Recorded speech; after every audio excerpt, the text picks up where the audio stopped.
Hello, beautiful Aries, and welcome back to my Body and Heart Tarot Therapy. Thank you for joining me here. I'm here to do the reading for January 2020. So, Happy New Year, Aries. I'm very excited for the end of 2019. It was quite an intense one for many of us. And I'm quite excited for the coming year with very fresh new energy and quite intense planetary shifts. So let's see how that's going to play out for you, my dear Aries. I hope you're well. This is the general reading for Aries, Sun, Moon, and Rising signs. If it resonates, it resonates. And if it doesn't, then it's just not your reading. Don't try to stretch it to fit it in. Use your intuition to know. My readings tend to focus more on the internal landscape and less about the outside drama. It's more about the stories that we tell ourselves and how we perceive it. So yeah, if that's your thing, then that's gonna resonate with you or not. King of Cups and the Knight of Pentacles as your current energy. I'm going to take them together since they came out together. Okay. Let's see what's your challenge now.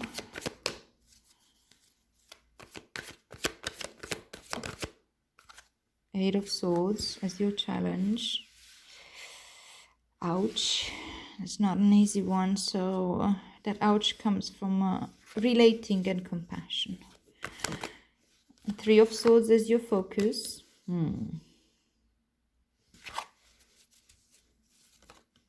Okay. Two of Cups is your advice. That's quite fast. And the Hanged Man as your future energy. And bottom of the deck, the Emperor, which is your card, my dear Aries.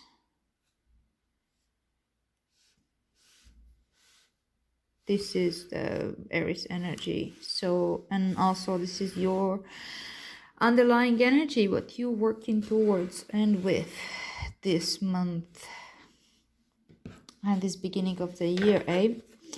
All right, let's clarify these cards before I'm getting deeper into this stories. Please clarify these cards. Why are these cards here? As I'm doing this reading since I started, when I was meditating before the reading, I was feeling a very intense shift in the heart,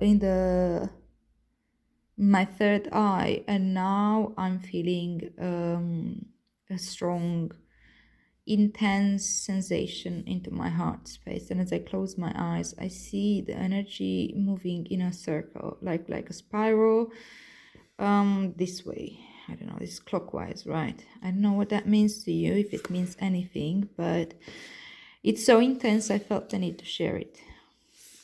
I think that's the opening direction, right? The opening of the heart space. So yeah, let's see how that goes and how that fits into the reading.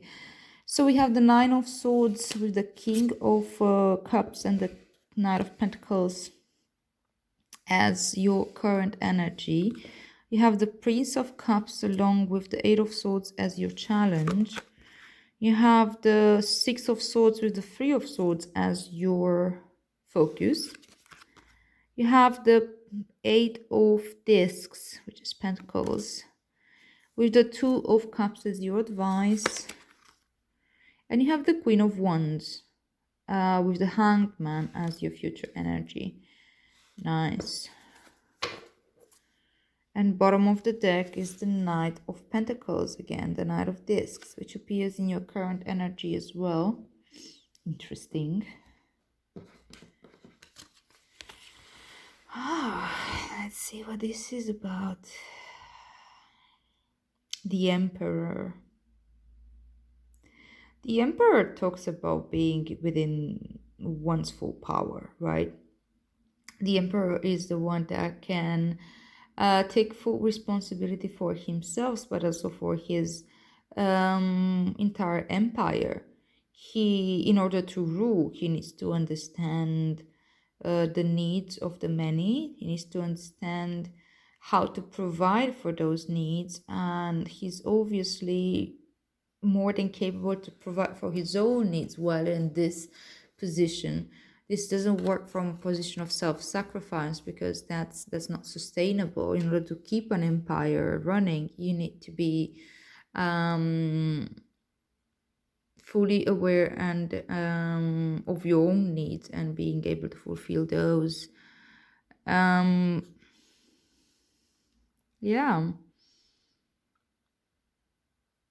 I think this month you're coming back into your power and you're remembering what you're capable of, Aries, because you are capable of a lot. You're one of the fire signs. You're the first sign of the zodiac. You're all about the self, about I am, about action, about movement, about um, starting a new cycle, because Aries is the first zodiac sign at the beginning of the actual zodiac year. Now as we changed our calendar year, we're moving into we're still in a Capricorn season, which is a fellow cardinal sign, by the way, so you go well with that. And but in Aries season and with Aries archetype is somebody who's like really coming into their own 2 feet within their power. Is the warrior, it's ruled by Mars. So yeah, I think this is what you're realizing this month, how to get back within yourself. And with the Knight of Discs here, you're doing so in a grounded, steady pace, which you're not particularly comfortable with, Aries, because most of the time you like to do things fast. Fire energy is very fast moving.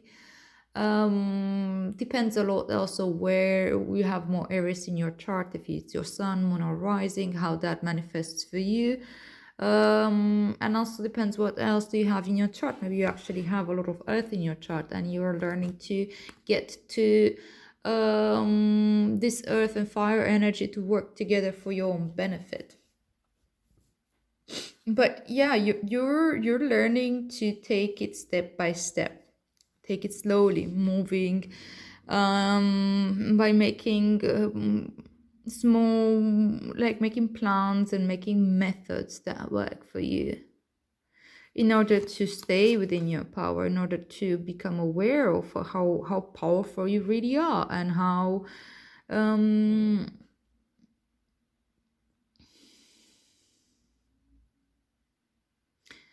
much really depends on you.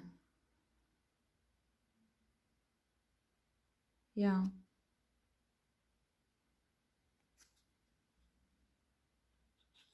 you're getting there. So the underlying energy is very supportive. You're getting there. Now, what is it, your current energy right now? The King of Cups and this Knight of Pentacles, with the Nine of Swords, which in this deck is actually called Cruelty. Can you see it? Just making it a little bit lighter. All right. So, the King of Cups is an archetype of somebody who's incredibly contained. He's very aware of his emotions. He feels them through deeply. But to people outside can seem somewhat emotionless, because he doesn't need to express these emotions all the time. He may seem cold, but he's not empty of emotion. He's full of them. He just doesn't need to act out of emotion. That's it.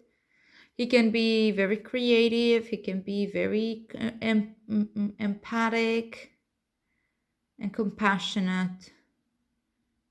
Yeah, that's the archetype of the King of Cups. And I think that you may have this need right now, or you may come into this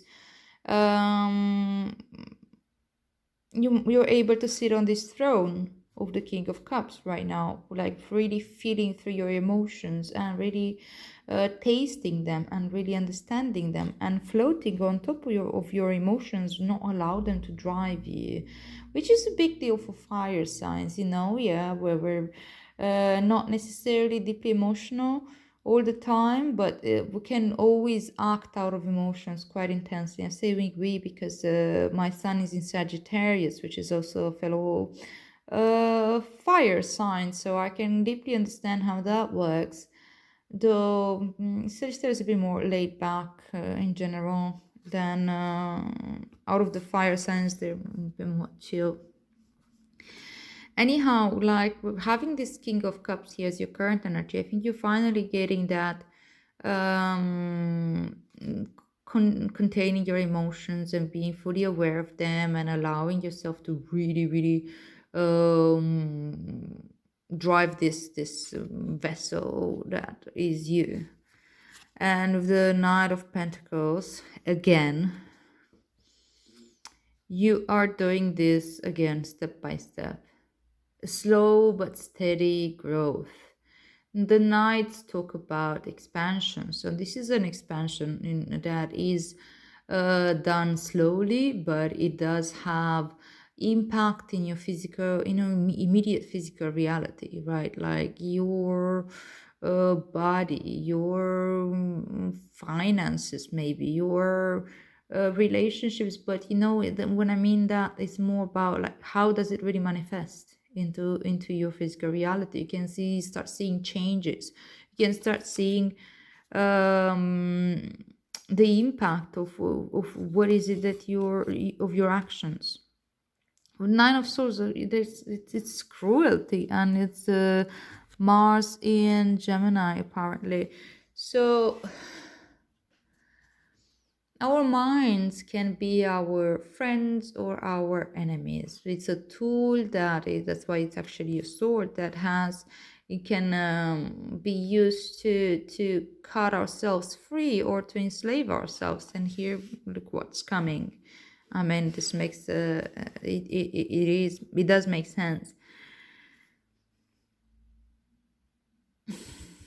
It's a little bit difficult for me to see how it ties up with this King of Cups here, but seems that your mind is telling you a story here, a story that is rather cruel. Either cruel to yourself, either cruel to other people. Maybe being able to kind of stand above your emotions and not being driven by them, and maybe seeing this progress, this slow and steady progress that you're making may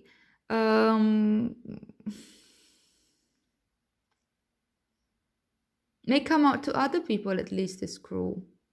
As I said, that the King of Cups can seem quite emotionless to other people, and maybe people can perceive you at this point in time as somebody who's like really just caring for the practical stuff. This Knight of Pentacles here, that's just looking at the material reality more, which could mean money or things that make sense in that way, arrangements that are convenient, and may not be able to see beyond this mask of strength. I don't know why I said mask of strength, but yeah, the King of Cups can put up masks. He's a great actor. He can get into drama, but drama is in like theater and that type of stuff. He's good at playing roles. And maybe you need to play this role right now where, the slow and steady growth and the rather maybe coming out as cold to other people, but it might be perceived as cruel. Or if this is internal though, right, doubt is internal because internally you seem to be doing quite fine. I think it's the way you're being perceived. But wait, this is coming up next. I'm gonna pull out a clarifier for this. One or two.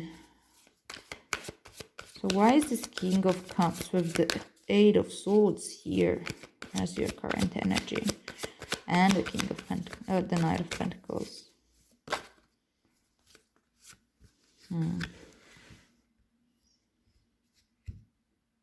here, Seven of Cups. All right, you may be aware of your emotions, but your emotions may be rather cruel. And the cruelty, I mean, like, there's so much in there. The Seven of Cups talks about taking stock of our emotions and feeling kind of through what is it that really works for us. And what are the emotions that we're addicted to? What is it like we can get addicted to the stories that give us the worst of emotions. That's just because that's familiar to us. That's what we seem to connect with or understand, or that's what we believe. If I believe I'm worthless, I will feel like shit, and I'm gonna come back to that belief again and again and again, because that's all I know. This is an example. It's not necessarily the case. um, do check in with what is it that you believe here. What are the stories that your mind are telling you, and especially check out the cruel ones, the ones that the inner critic. You can come really harsh at yourself here and be like, why am I having all these shit emotions? I have everything I need.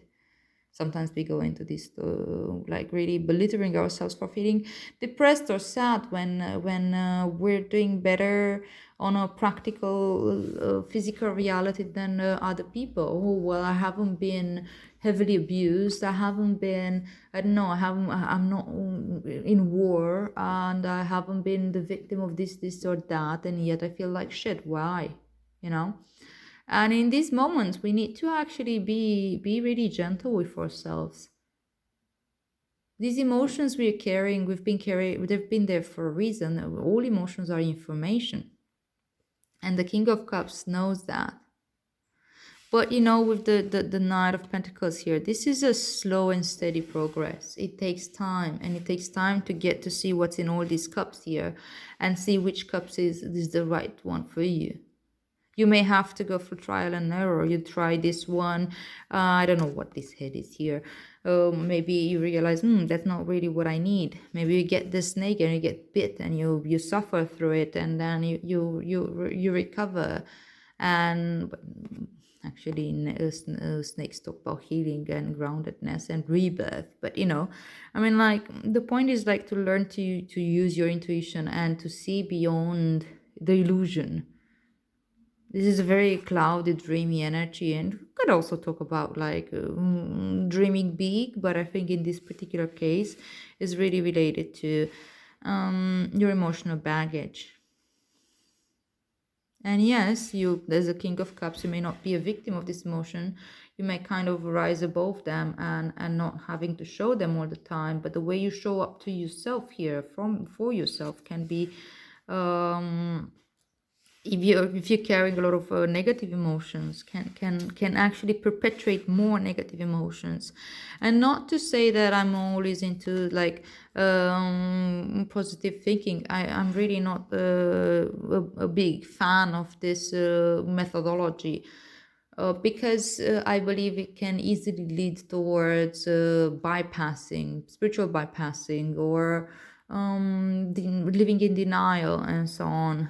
We need to make room to understand our shadow and explore our shadow, and that cannot be done if I'm always thinking I need to think positive, I need to think positive, I need to think positive.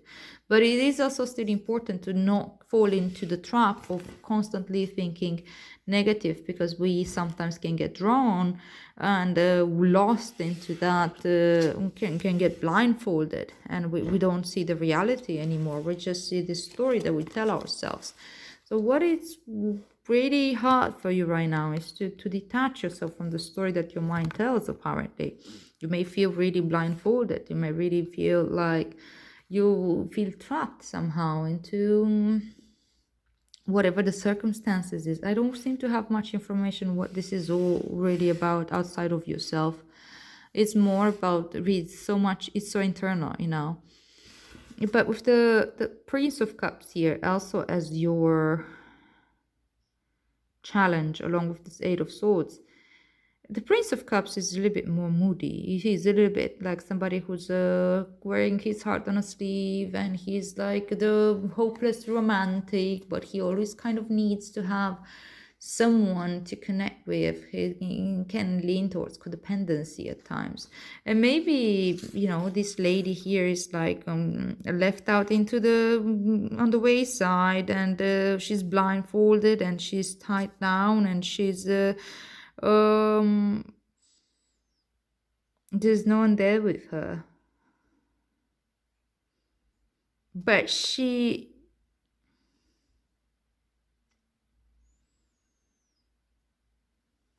wait, I had a connection here and I lost it. Sorry. Okay, it will come back most likely.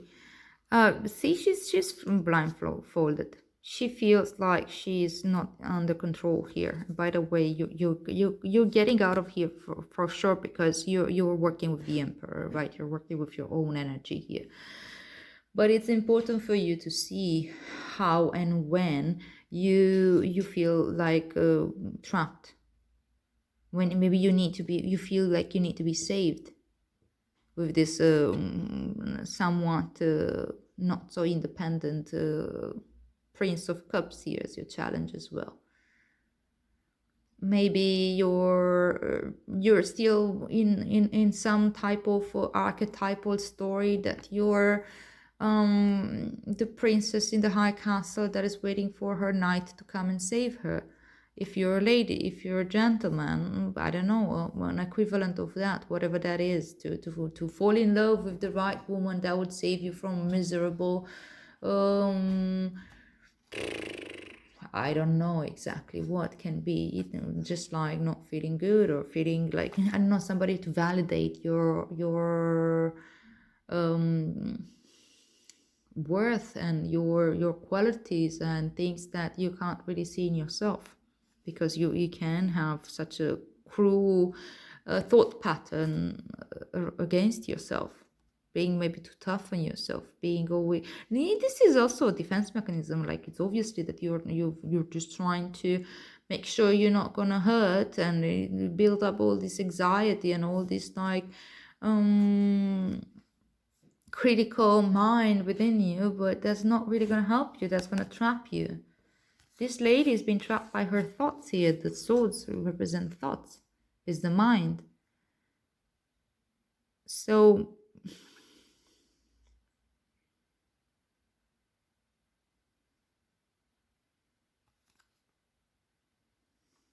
and these thoughts can lead to emotional instability, and this emotional baggage there that it's perpetuating a certain pattern. I think of me being, is this, I don't know what example I gave earlier with worthless. Maybe I think of myself that I'm really not good at sharing my emotions, or being a good friend of sorts. And I can belittle myself for that and be really cruel with myself, and then I sort of have this thought pattern that that's who I am. I identify myself this. It's out of my control. That's just who I am. And then I start feeling again bad about myself one way or another. It's just an example. Again, it doesn't necessarily need to be. There's a lot of cups here, so it's related to your emotions.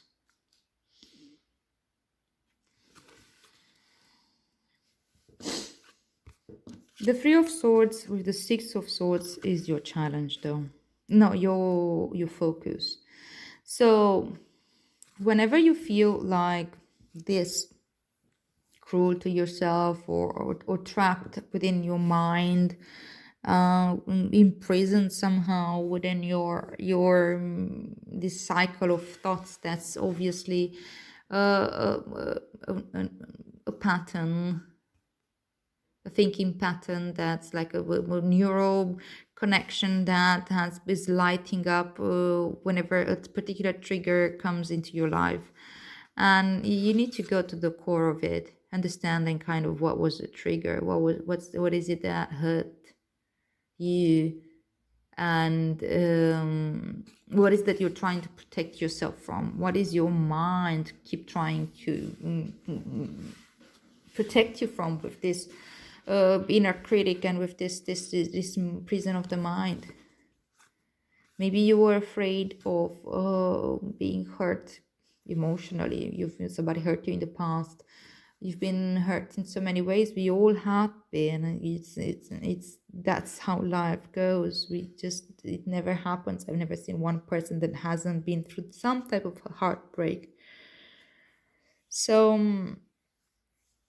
I think your focus is to really connect your mind to your heart here. Understand what is it that you perceive that wound is. The Three of Swords talks about mind and heart connection. You see, the swords are piercing the heart, but they're not really hurting the heart. So this symbolism, this imagery can be a little bit misleading. It's resolution. It's three. All three is talk about resolution. Two things coming together to make something bigger. But you see the clouds and there's like rain and stuff. So there's confusion. You're obviously blindfolded here. But in order to come out of this conclusion, you need to really feel your as I said, the root of this pain. Why is your mind firing up thought after thought after thought after thought?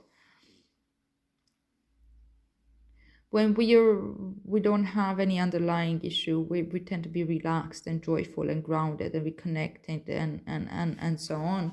But that's not what I see here. I see a lot of anxiety and fear. I see a lot of powerlessness, the feeling of powerlessness. And yeah, you're getting back into your emperor, getting back into fully empowered. And you're doing that through going back to see where's the original wound. What is it that created this thought pattern? What's the trigger? And with science, the Six of Swords, I think you're devising a way to save yourself here from this situation, from this feeling of powerlessness. And nobody can do better at this than yourself, Aries. Whatever story you may have been telling yourself, that you're small, that you're powerless, that somehow you're not good at that or unable to do this, and in however way, having to do with your emotions and having to do with like how you define yourself, seems like by understanding your trigger and by understanding your original wound, you're learning to create a better defense mechanism. You're able to create a better coping mechanisms, actually, not just defend yourself but cope with whatever it is that wounded you.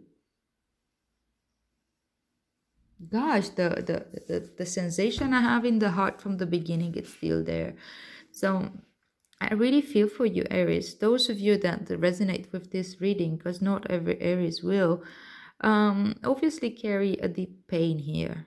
And you have now the opportunity, by keeping your focus on the origins of that, really connect to your heart here, and do so from a place of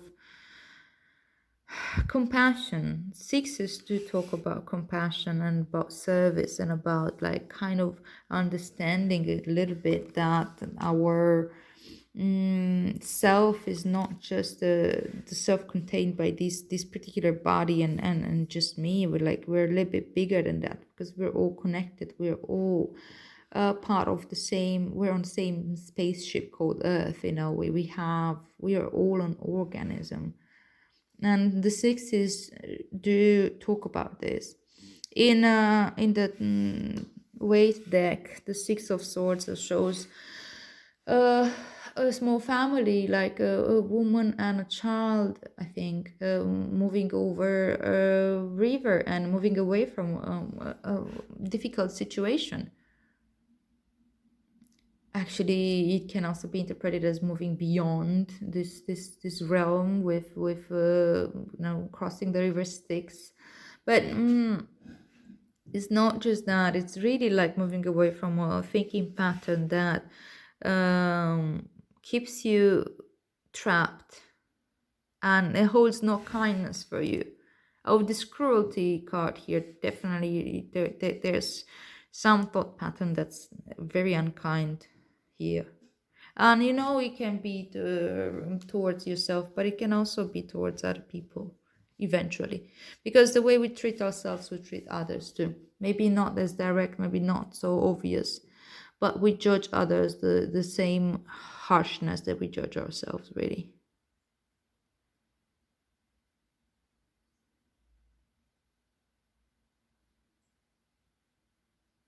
And you see what's your focus here is the advice is the Two of Cups with this Eight of Discs, which in this deck is called Prudence. And it's Sun in, what is this? I think it's Scorpio.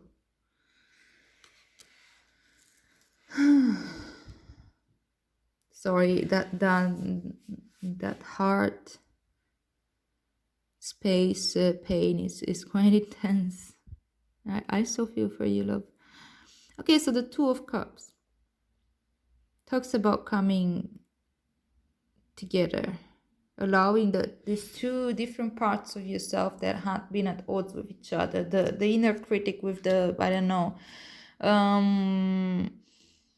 emotional mature one. In this case seems to be like two important fronts here: mind versus emotions. Maybe you're quite clear about your emotions, but your mind is telling you a story that you're supposed to do things this way because that's the right thing to do. But here it's like getting these two different aspects of you together, and having anima and animus kind of like join in and yang, masculine, feminine energy that you embody within yourself, getting together and really unite and find a medium of communication. It's kind of like in when you're compartmentalizing certain information, and it's contradictory, somehow you are able to break those compartments and allow this allow it to become a bigger compartment and whole, and with prudence here, I think that prudence, that's an interesting take on the Eight of Pentacles. But yeah, I get it. I mean, like, it's hard work. It's something that you do consistently, and you need to do this consistently. You need to be rather prudent about it. Don't do it once or twice and then you're like, okay, yeah, I'm done. No, it's something that you need to put your really work on it. Work on saving yourself again and again and again. Be patient with yourself. Be patient with your mind. Be patient with your emotions. Your emotions are there for a reason. They weren't there because you just decided to feel bad. You felt bad because of a certain things that happened, and your emotions are just trying to tell you that that's not okay. Whatever that is, it's an information. And here I think it's self-inflicted in this sense. Something that you feel maybe you don't seem to see how you can meet your needs, or how you can heal this wound, or what is it that you need to not feel this bad. But I think you're learning. You really are, because you're getting a lot from this Three of Swords and the Six of Swords here. And you see with the Eight of Swords, the actual guidance is to, all cards do have a guidance of some sort, is to feel into your body, into connect into your body. And this lady here, like, she's unaware that because she's blindfolded, she doesn't see that she's actually alone there, so that's actually can be an advantage. And there's all these swords here. She can use each and every one of them, or one of those swords, not all, to cut herself free. The binds are loose, and if she just feels a little bit into her body, she can actually move and set herself free. Right, and with this Two of Cups here, I think that you have the capacity to make an inner peace here. And be kind to yourself, be kind to the person, the part of you that's feeling trapped there. Don't be don't belittle yourself about this. Oh my God, why am I thinking in such a way? Oh, I'm so limited. Oh, I'm so rigid. Oh, I'm so this, I'm so that. That's the cruelty. When you see this coming up, allow that little, that another voice to say also, like, yeah, it's okay. I hear you. I know you're trying to protect me. Well, whatever it is, you make your own conversation. It must be deeply personal, but you understand that it is within your power here to heal the wound, to bring the two opposites within yourself together. And there's healing and growth happening, and you are guided, you are watched over with this thing hovering here.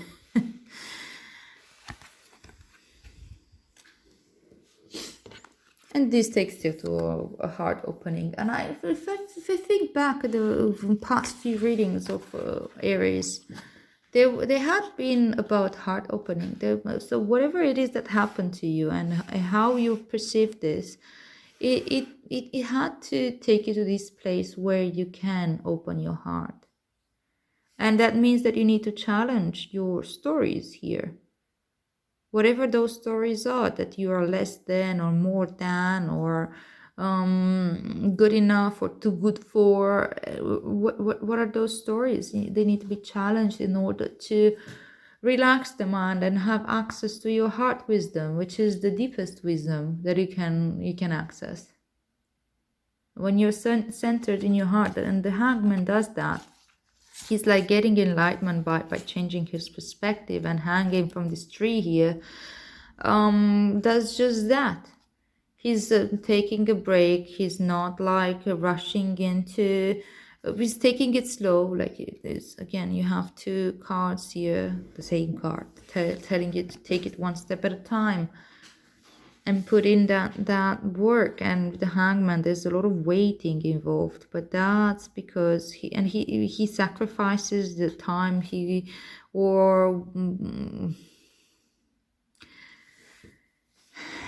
the Hangman talks also about sacrifice, but it's a sacrifice that's done purposely. He's very serene here. He does this on his own will, and that's because he's getting enlightened through this. But this is what is he sacrificing? What is it that you would sacrifice? Well, what is it that you're afraid to lose when you're slowing down, when you're always like you always tend to move fast and do this and do that and do a million things. When you think that you're sacrificing, what are you sacrificing? Be slow down. That's the question. And the Queen of Wands here, I think that you're gaining back your shine. You're getting back into your full strength, definitely with the Emperor there. But it's that also the feminine side of you that's really intuitive and very, very sexual, but confident and happy and joyful and very connected to the spiritual world, really, because the ones do talk a lot about spirituality and fire energies, but spirituality and actions into the world that come from that space of full empowerment. And we are only fully empowered when our heart is open, really. When we allow ourselves to heal those deep wounds. We can heal those wounds, first of all, by becoming aware of them and not trying to deny them or shove them off. It's kindness. It's kindness that heals. I mean, it's kindness to the self first. If we're not kind to ourselves, we're never truly kind with anyone else.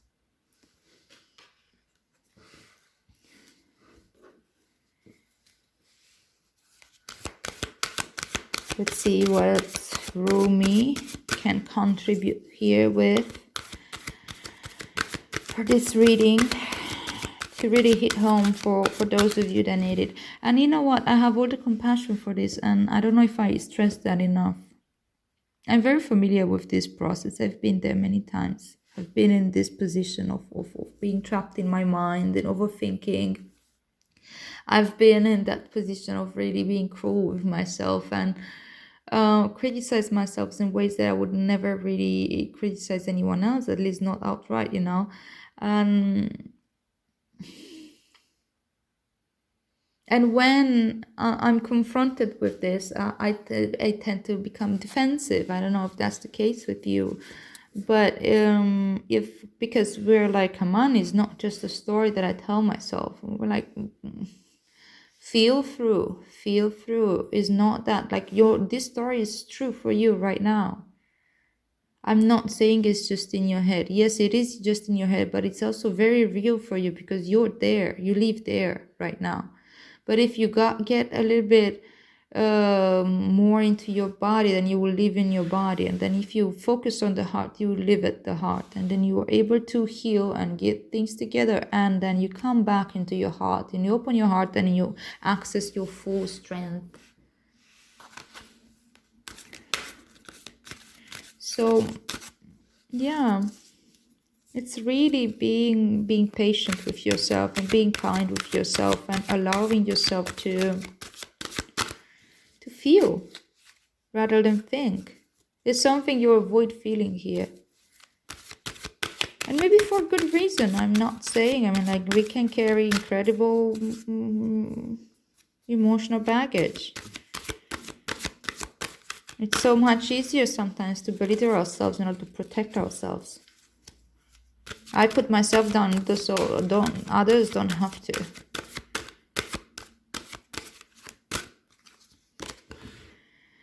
The impossible made possible. The card number 9. The impossible made possible. Hell yeah. It definitely feels impossible to escape when you're here. It really feels impossible that you can get out of the situation on your own 2 feet. Yeah, let's see more about this. This is what we're reading from Alana Fairchild from Oracle. Let's see what's the guidance with this card, because I think it usually hits right home. Let's see if it does for you. So the impossible made possible. Love brings the sea into boiling and turns the mountains into a pebble. Love creates infinite openings in the dark sky and shudders the earth with its magnitude. I will read that again. Love brings the sea into boiling and turns the mountains into a pebble. Love creates infinite openings in the dark sky and shudders the earth with its magnitude. Rumi.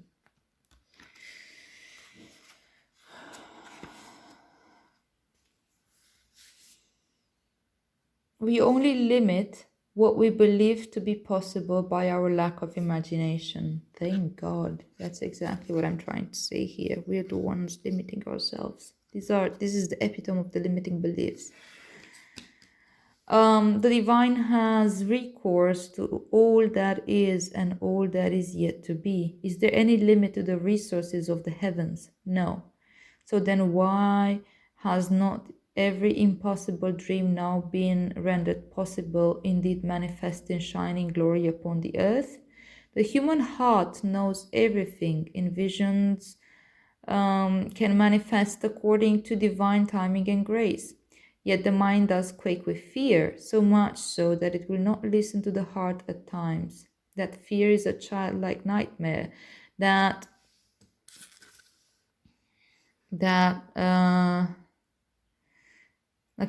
fear is a childlike nightmare that should you offer yourself up to the sacred loving power of the great creator, you might be found to be lacking. The mind holds itself captive with dark fantasies of that profound rejection and then avoids confronting it directly at all costs. It creates barriers instead, truly nothing more than lines in the sand, yet believed to be forts. See, these are barriers created by our mind.